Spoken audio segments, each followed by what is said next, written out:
Hello. This is our Hi. very, very first podcast that we are doing. I'm Lisa, And I'm Mandy. and we have thought about this for a while and decided to name our podcast Mom Bods. And Margaritas. And we'll get in later on how we came up with the name and our background with each other. And hopefully it'll just be entertaining and fun and funny, and we'll have lots of laughs. And we are so excited to do this. Lisa and I have been friends for, I hate to say it, 42 years. Since third grade. And we recently, as of a few years ago, reconnected. We've always been in each other's lives, but just recently reconnected, and we have the best time together and thought this would be something really fun, especially at our age. Yes. And we actually have lived in the same town for, years. 12 years, and probably saw each other a total of 3 times.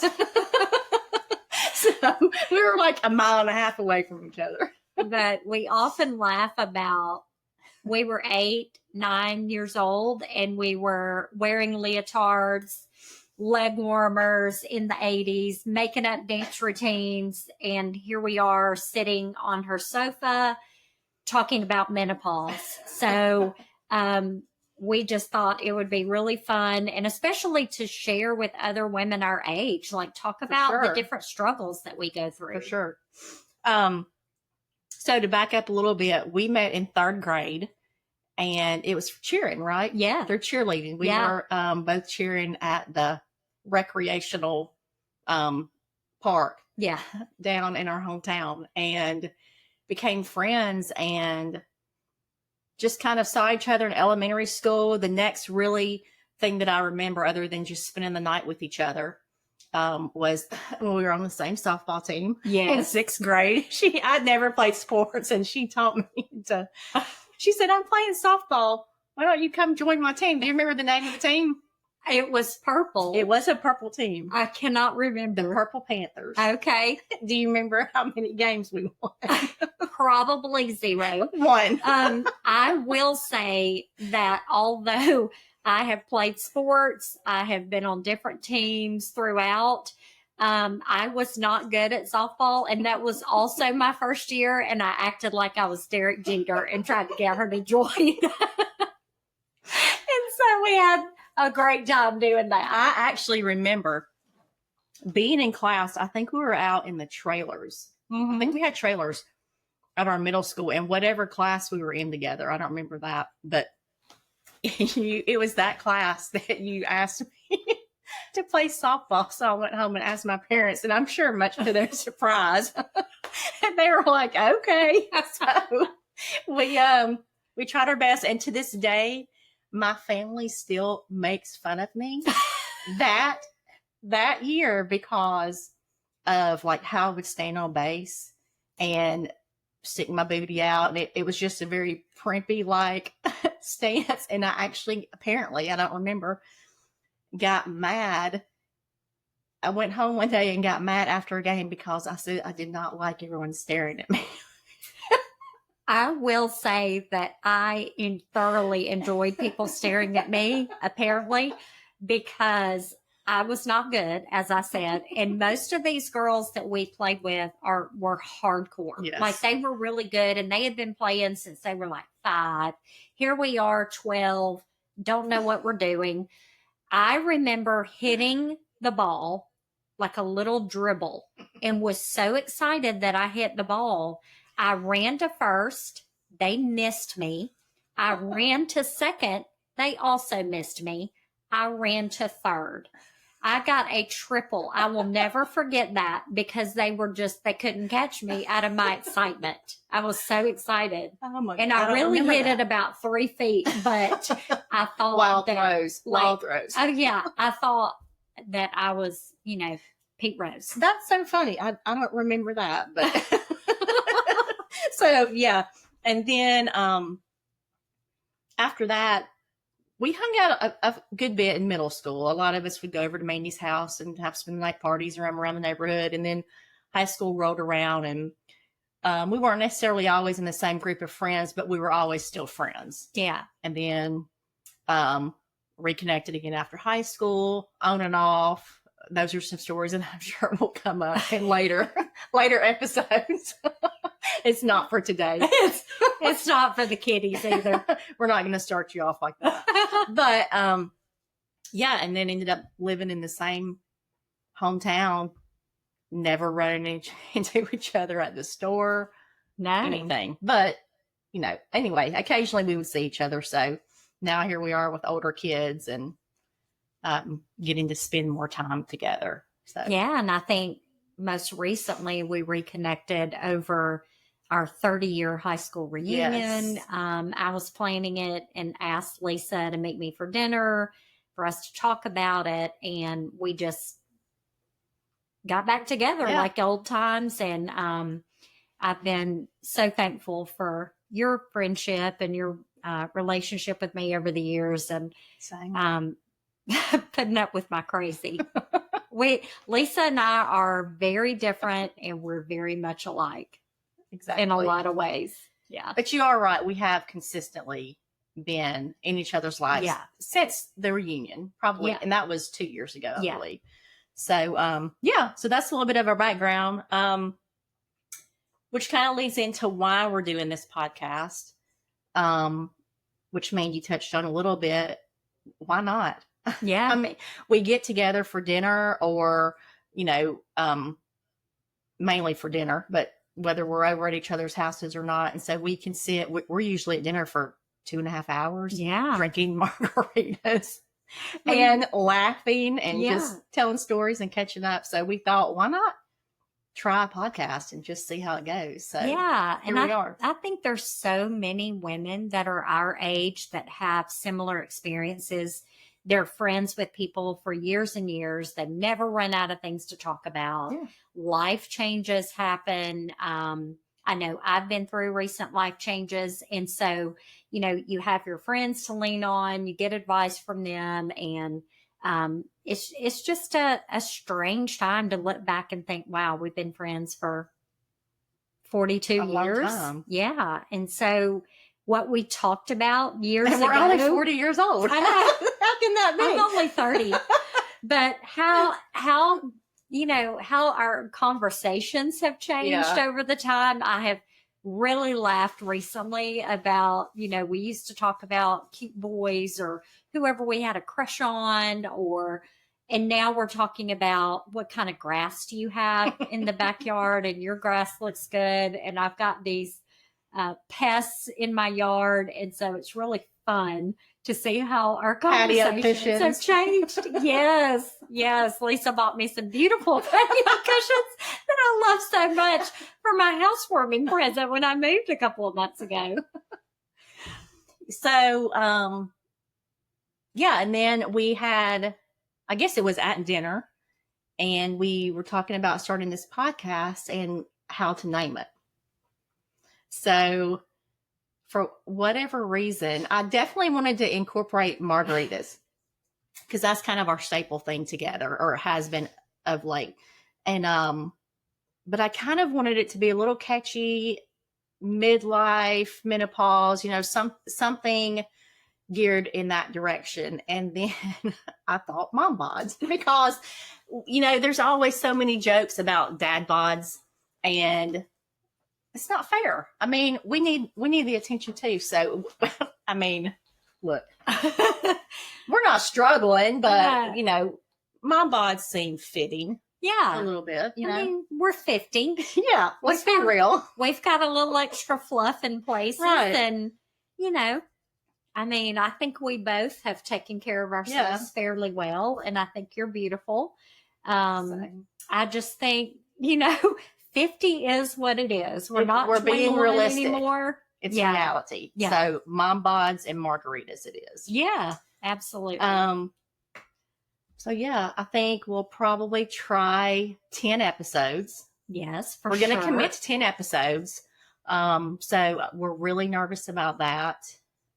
Just learning the ropes and all that entails. So, but we are going to commit to doing 10 episodes, and then we'll take it from there and see how things go. Yeah. And when we are bumping up against Joe Rogan and his podcast and some others, Sean Ryan, huge shout out, love your podcast. Then we'll talk about doing some more. But we just thought it'd be fun, and we have nothing to lose. Right. We still get to spend time together, and we'll at least have these memories on my computer. Yeah, and have some laughs and some drinks. Yeah. Right. Yeah. Okay, so let's go ahead and get into some things to talk about. Yeah. Why don't we get into Mandy's new adventures? Okay. Eek. So, recently divorced. Well, first tell the story about you leaving the house today and your son. Okay. Yeah. So I have two boys. So one is 24, almost 25, and one is 20, almost 21. And my 25-year-old, I was out of town for work, and he came and house sat and took care of my dog. And so he came by today to bring the Tupperware that he had taken as lunch. And anyway, I was leaving to come to Lisa's house. And, I said, bye, I'm going over to Lisa's house. And I said, we're going to do a podcast. And he said, oh, what podcast are you guys listening to? And I said, no, we're doing one. And he goes, oh, well, what about? Just a surprise. It's just like, oh, okay. Like, that's so lame. And I just told him, I said, we're 50. We're doing it about kids moving out. We're doing it about menopause. And he's like trying to get in his car and leave. And I'm laughing and saying, yeah, we're just going to talk about stuff. So it is funny that he thought we were getting together just to listen to a podcast together. But what else would you think? That's right. So I thought that was funny. Oh, it is funny. So, recently divorced a few months ago, after a very long and painful separation, living in the same house. So let's just say I am grateful that part of my life is over.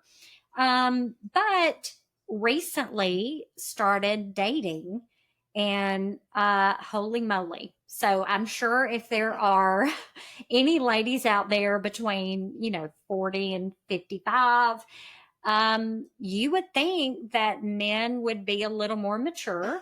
But I think we all can agree that that's not the case. And so, it's been very strange. So I've had a couple of dates, sweet people, one guy that, I think need a little honing. We'll call him Rod because that's his name. Yeah, let's call him by his name. We'll go and call him out. But anyway, a few conversations. I thought we were going to meet. He never really brought it up. And he's like, I want to meet soon. And then texted me one morning, I'm 50. I'm about to be 50. And texted me one morning like, hey, sexy girl. And I'm like, block. Like, no, we're not doing this. Like, I'm not 21. Come on. But anyway, I went out with one guy, super great, nice guy, thought maybe, maybe not. But you don't really know somebody, a stranger, after just one date. Right. And so he says, hey, not really romantically inclined to go on another date. And I'm like, absolutely no hard feelings. Thanks for being honest with me. And I realized that my text is green. Like, he's blocked me. Literally, what the hell? You're texting no one. It is in the universe somewhere saying absolutely no problem. Apparently it was a problem. But anyway, just stupid. And this gentleman, super nice again, but 59. Why are you blocking me? Another gentleman, I will not call his name because, kind of interested, kind of cute, kind of into it. Might be a keeper. I told Lisa I was going to save the story for the podcast because I thought that she would think it's funny. She almost told me the other night when we were at dinner. Yeah. And we both started giggling. I said, no, save it. Save it for the podcast. So I met him kind of organically. So a coworker set me up with him. Super sweet, super great guy. Enjoyed his company so much. We went on double dates and it was out of town. So we went on double dates 2 nights in a row. Well, both nights, super nice guy, sharing his food with me. I'm a foodie. I love to eat. We're sitting in a restaurant. He's like, oh, do you want some of my crab cakes? And I'm like, absolutely, I do. And so he puts them on my plate and I eat them. I'm like, would you like some of mine? No, so super nice guy. Next night, we're at a Mexican restaurant. He gets the seafood enchilada and I have a taco. And then he goes, would you like some of my seafood enchilada? And I said, absolutely. And he put some on my plate. And I said, you want a bite of my taco? And then I instantly was like, of course he wants a bite of my taco. But we're not doing that, It's too soon. Well, what was his answer? He said, no, thank you. You got denied on your taco. But I think he had a little smirk, which is what made it so funny because right when it came out of my mouth, I was like, oh my God, I just asked this man if he wanted a bite of my taco. And he's laughing. He's kind of like, no thanks. Like, what is she really asking me? But they have spoken since then. So it's all good. All good. We have. And nothing came up about the taco conversation. But anyway, it's just a little crazy and just trying to sift through people that I want to spend time with. Yeah. So Mandy is on a dating website. And what started that? Maybe a month ago. Mm-hmm. It's been a few weeks. So the night that she signed up, I went to her house to help her set her profile up and all that. And then we set it up, and I'm not super familiar with it. Obviously, I'm not on a dating website. I'm married, but you could start seeing the men's profiles and if they like your profile. The ones correct? that liked you can see them. So, of course, she and I start going through. I wish we would have had the microphone rolling. Oh my that gosh. night. We laughed so much at these men. That's going to be one whole episode because let me tell you that I'm not tech savvy. Same. I'm probably doing something We hope this wrong. is recording. We hope We our hope so. Or we've just been talking and drinking for no reason, which is fine. Yeah. But I know that you can set your location on there, but I thought it's like, hey, set your location where you live because you want to see so many people within your radius, right? Well, I just got back from a business trip. And let me just say that I'm a big hit in Pennsylvania. So it had your location that you were in Pennsylvania. It did. And I went from less than 100 men to 300 plus. Wow. And I'm like, wow, maybe I should move to Pennsylvania. Wow. Because apparently they're all looking for a Southern belle that, Anyway, I'm a hit in PA, guys. So now you've got to remember to change your location when you go out of town. Apparently, I don't know how the damn thing works. Because you'll get notifications on men that live states away. Yeah. But hey, maybe that's good. Arm's length, right? Yeah. So, kind of off the subject, but we're drinking these margaritas, and I just happened to notice these are some Nick Saban glasses, whatever you call these. Yeah. And it reminded me, just funny story, because we are huge Alabama fans. Roll huge Tide. Nick Saban fans. Yes. We were very bummed when he announced his retirement earlier this year. Yes. But I saw something in the news. Did you see it the other day where it might have been this morning? You know, they talk to Miss Terry every now and then, just asking how Coach's retirement's going. Mm-hmm. And I don't know if it's true. I should have confirmed it before we talk about it. But they went through a McDonald's drive-through. Did you see that? Yes. And he ordered. said he was shocked that they take credit cards. Yeah, he asked Miss Terry, "Do they take credit cards at McDonald's?" I mean, the bubble That's the that best. this man lived in. That's the best. Well, now that he's retired, I'm assuming he's going to drop his stalking charge against me. Totally joking, but I know where he lives.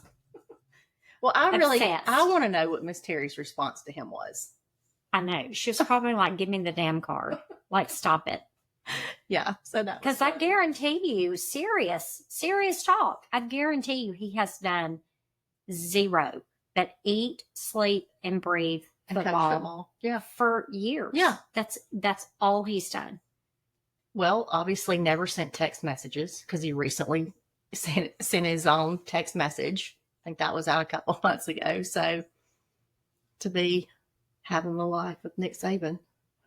But he's been very successful. But we It's love not on Nick. point. We're I not love Nick. dissing him. We're not busting on Nick because we love him. Yeah. We have high expectations for this football season too. I do. I try to be realistic, but I've got some high expectations. I expect Bama to lose no more than 3 games. No more. I'm going to. And I have nothing to base that off of other than we have a new coach. And I'm going to completely eat crow here. You'll very rarely hear me admit stuff, especially on camera. When they said DeBoer, I was pissed Mandy off. was not happy. I was not She happy. didn't like it. I was pissed off. I don't know why. I just was like, I'm not feeling it. No, I forgot no way. about that Yep. conversation. And I'm bringing it up because Yep. I'm eating crow. Yes. I'm doing it publicly. Lisa assured me. I said he was one of my choices, Yeah. given what was out there, and Mandy wasn't feeling it. I wasn't feeling it. I just didn't see enough from him. Like, I was like, wait a minute. But the more that I have read about him, his success at other programs, I think we're going to have an explosive offense. I'm excited to see what changes he's made. I am still on the fence about his practice style. Obviously, armchair quarterback here, Exactly. never played a down. Would never in my even life. hike the ball. Nothing. Well, Never, I hiked one. I was a defensive coordinator. That's my claim to fame on my son's flag football team. when he was 10. When he was 11. But So there you go. but I just thought, wow, okay, well, his style is so much different than Saban. For So sure. we'll see if the discipline's there, if the penalties stay in check. The SEC is very different than West Coast. So we'll see. But we love football, love Alabama. And so we will definitely be talking about podcast on this. yeah. Or I'm sorry, about football on Yes. this podcast. That's Yes. that's part of our life, and we're wanting to talk about things that we're in the middle of. So marriage, menopause, kids, football. Yeah. So Alabama excited. football. And so it's so strange too, switching gears, just thinking about football and the passion that we have for Alabama football and all that. I mean, I admire you so much for supporting your son and going to a rival school. Yeah. For those of you that don't live in Alabama, if anybody's hearing this from up north, it's a Michigan, Ohio State thing. Like, it is a big thing. It's way beyond what you If can you listen to us imagine. and you live up north, please send us a message, because we don't even know if people in our hometown is going to listen. Mhm. Or our city, or even the state of Alabama. So Yeah, people outside this room. But Lisa, it's a huge rivalry between Alabama and Auburn. Lisa's son, her middle child, yeah, he actually chose to go to Auburn. She supported him fully. And like I said, football's a religion. Yeah. She supported him fully. He just graduated. yeah. I know you are so Super proud. proud. I'm proud of him Yeah. too, just because I know he hung in there and just Yeah. kicked butt. Yeah. And that's a big deal. And so I admire you for that. Now you have another one about to go I know, there. right? Well, my son who just graduated from Auburn has grown up. We've all grown up Alabama fans. Yeah. My daughter went to Alabama, and so it was a little strange taking him. He went to a junior college for 2 years and then transferred to Auburn. And so, yeah, it was kind of weird to be down there on the plains. And Yeah. I never went to Auburn, never had gone to an Iron Bowl in my life because it was too stressful. So, had a lot of first experiences in Auburn, but it's a beautiful town. And so I've got a year break, and I think my youngest will probably head over there, but we'll see. We'll see. You never know. 4th and 31, baby. Grave digger. Grave digger. Had to throw that in there. Yeah. And so my youngest is a college senior at the University of North Alabama. He's got a great group of friends having a ball. He's just like you. He is identical to me. God bless his soul. Looks, personality, mannerisms, attitude, yes. mannerisms, just like me. But I'm so proud of him. And my 25-year-old, he has a great job and is doing very well for himself. And both recently have girlfriends, so it's just a different dynamic. Yeah. And I know you know this, just going from being their mom, being responsible for everything, and then kind of becoming their friend, right? And watching them grow and see new things, right. And having relationships with girlfriends, long-term girlfriends. So it's a whole new dynamic. Yeah, but it's fun. Yeah, it's a good season of life. I always say I hate getting older, but it's different in a lot of ways, and you have your own stresses, but it's a good season of life, so we're enjoying it. I agree. Yeah. And I personally believe that our second half of life is going to be better than the first. Me too. Yeah. So I'm very hopeful. I've got high hopes for the 50s. Yeah, me too. And Lisa turned 50 a few months ago. I turned 50 in about 10 days. And I'm really excited about it.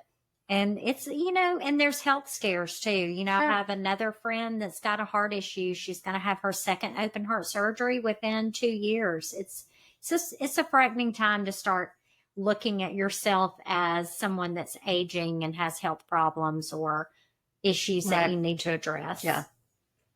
So we'll get into all of that in some later episodes. What advice would you give your younger self if you were, say, 12 and then say 18 and then say 25? So 3 different milestones. I actually posted something about this on Facebook not too long ago, where I had seen something else on Facebook where what you would say to your younger self. And so I had come up with 10 things, which I could have listed more.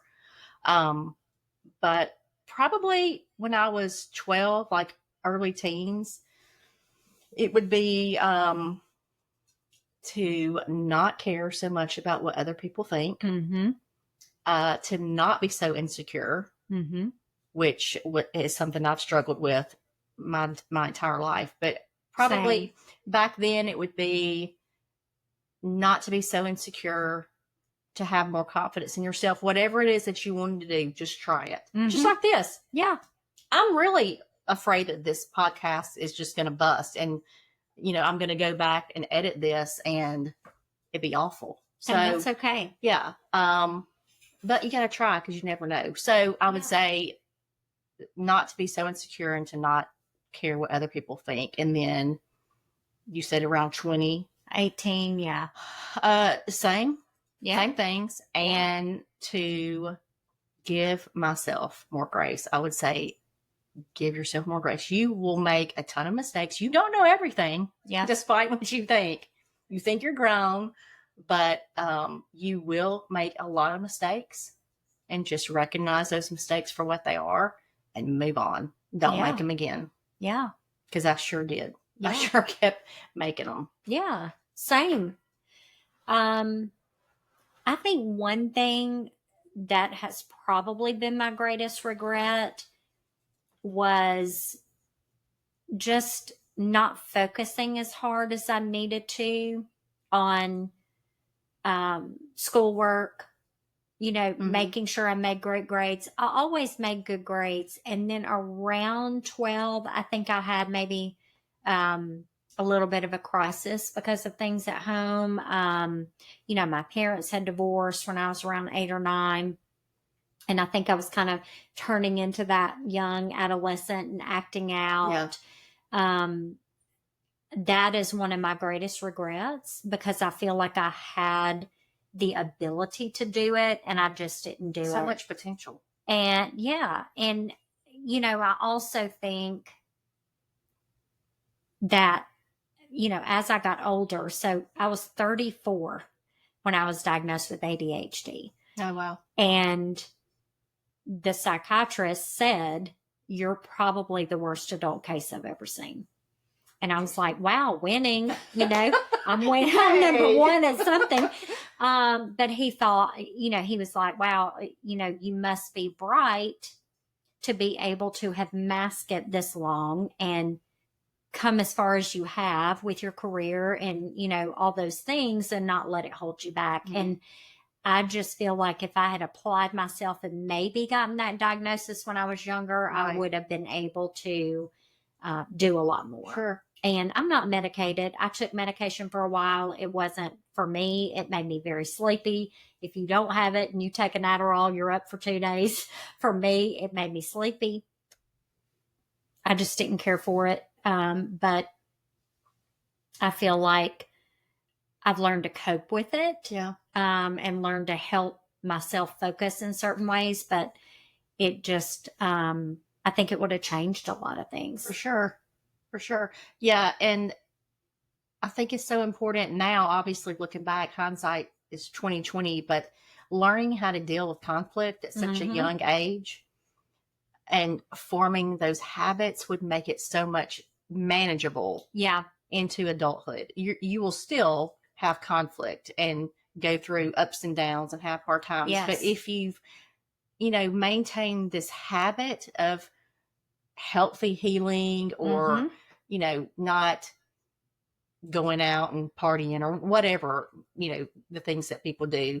But if you can just learn at an early age how to deal with issues, I think it would make it so much easier. Not easy, but easier. Yeah.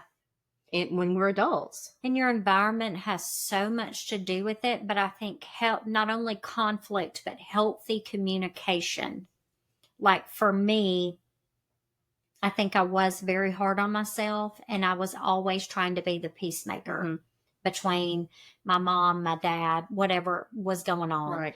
And I tried to always be the peacemaker, there's a difference between a peacemaker and a peacekeeper. And I consistently was trying to be both. And I think that not being able to, you don't want to disappoint anyone. You don't want to let anyone down. And so not having that healthy conflict communication where you don't have to blow up. I would shove things down until I exploded. And I think that's not healthy. And so that follows you too. And then you make bad choices as you're growing up. And even when you're an adult, you make bad choices. And, it eventually, most of it could have been solved with just a few conversations. Yeah. Well, the cycle continues. And that's what I tell my family all the time. I'm sure my kids will quote me. I always say, well, this is why the cycle continues. When we continue making the same mistakes over and over, or we go down the same path and just ignore past consequences, the cycle continues. Yeah. So at some point, something's going to break, whether it's the cycle or you. So let's choose it to be the cycle. And let's face it. Yeah. Right. And that was the problem in my marriage, is that my spouse, who is not to be named on this episode, but will be probably later, tried to shove everything in this hole, this gaping wound that he had from whatever. Don't know what it was. Not my problem. I would have been there to support him regardless. But shove whatever he could, drinking, other women, sex addict, whatever. Right. Right. And so doing all of these things that are unhealthy, it's going to come out in some way. Sure. And it destroyed our marriage. And I tried everything I could to fix it because I'm the peacemaker, I'm the fixer, I'm the peacekeeper. And when I finally could no longer stomach the abuse, that is when I decided that I needed to take charge of my future. And even still, even though you were ready to take that step, that didn't mean it was easy. It didn't mean that it was not going to be a rough road and that you weren't going to have some bad days or some bad nights and be upset at the circumstance. Yeah. So again, there's constant conflict that we have to go through in life. Yeah. Whether it's our doing or not. Yeah. Because consequences affect a lot of people. Yeah. In the circle. So, you still, even having the healthy ways to cope doesn't make it easy. Oh, it's no. just easier. And for me, I learned that once I could grieve and cope, I got through the darkness quicker. Yes. So that's, something that I had to keep reminding myself that you will get to the other side. But if you choose to ignore, and, curl up in a corner somewhere, you'll be there for a while. Yeah. So, I mean, you have to face things head on. And I'm typically not afraid to face things head on. I think, and this is so deep for our first conversation, really is. But it's, I am a Christian and I did not want to get a divorce. That was not the path that I wanted to take. I felt that I had no choice based on the circumstances, but I think that was one thing that belabored my decision. And I think that I hung in there longer than most people would have. And quite honestly, I don't think the church does a very good job. And this is not me bashing the church. I love church. I'm involved in my church.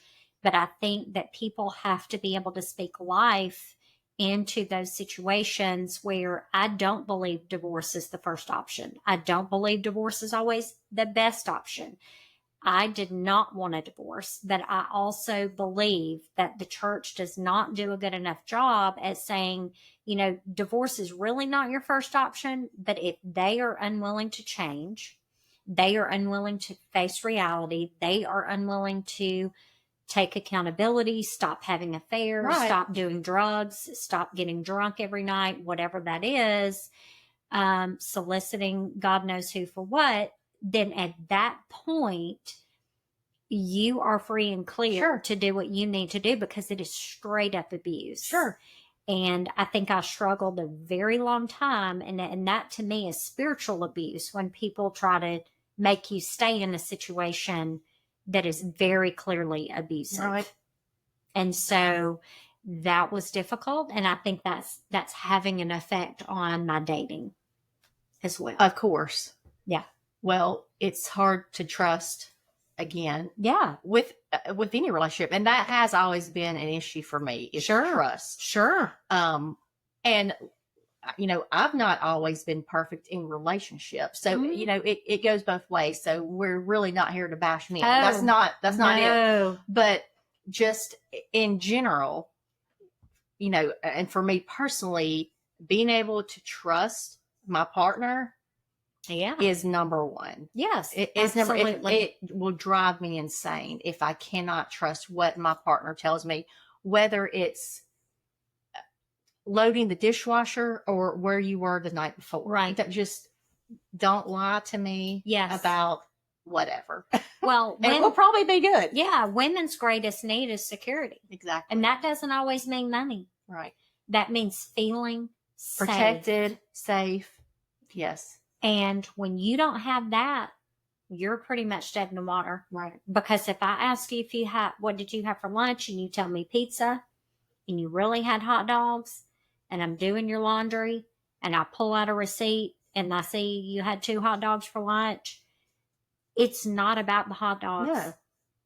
but it's about you are lying to me. So what else are you lying to me about? And I think a lot of that stems from some childhood wounds. And those are things that I address in therapy, and I'm working through it. And, therapy, everybody should be in therapy.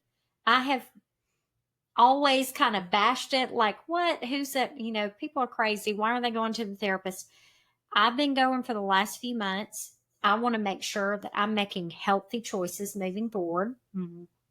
And I think everybody needs to go to therapy. I can say whatever I want to in there. Exactly. And I pay him for it. So he has to listen.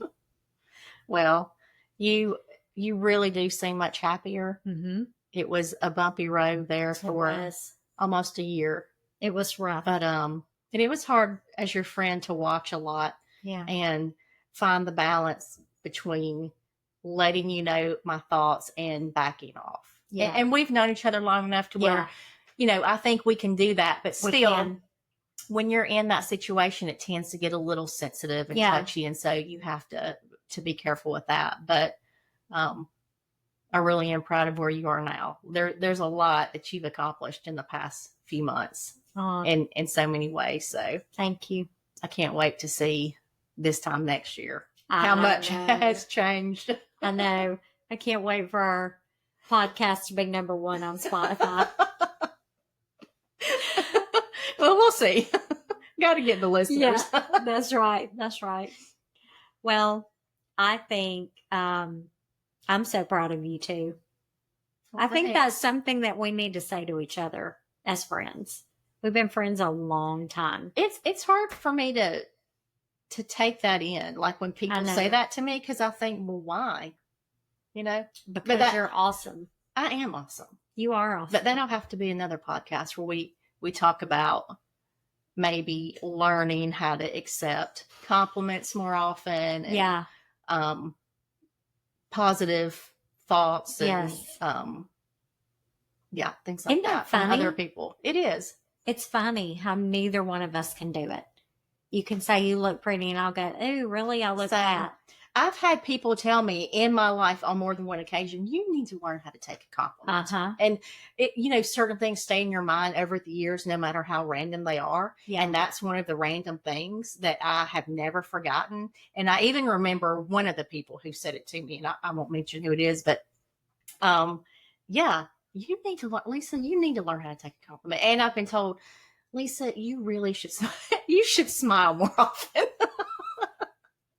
So I do maybe have a resting bitch face, but apparently I don't smile enough. Well, so I have an RBF sometimes. I will also say that I have major lines from smiling a lot because I love to laugh. And can we just pay homage to TikTok? Like, I am 50. And she sends me TikToks every day. Every day. TikTok. I guess it's good for my ADHD brain because I can just scroll. But it is the greatest thing. It's senseless humor. It's the greatest thing on the internet. It's like the downtime. That we need. The greatest.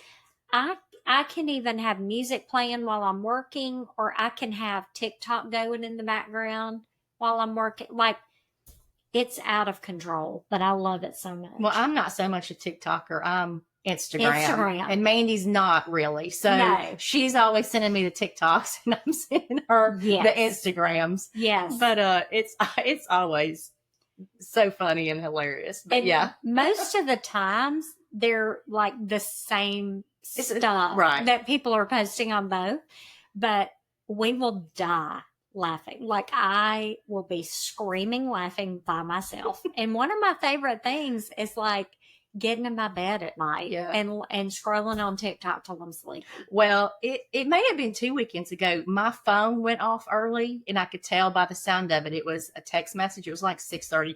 For whatever reason, Jeffrey and I were already up. I don't know if we had to be somewhere or what. And as soon as I heard it, I said, guarantee you that's me texting me, and it's a TikTok. And then I looked a few minutes later, I said, yep, it's Mandy. I knew it was you. I get up really early Go to bed really early. I'm trying to do better. I'm trying not to be a mama. You do go to bed early. In my dating But area. you get up early, so. In my dating era, I'm trying to stay up later. I'm trying to do better. But. Well, this has been fun. It has been so much fun. I'm glad we've done this. So we'll have to get together again within the next week for episode 2. I know. I love it so much. Thank you for joining us. Yeah, thank y'all for listening. Hopefully, fingers crossed. Fingers crossed. Bye. Bye.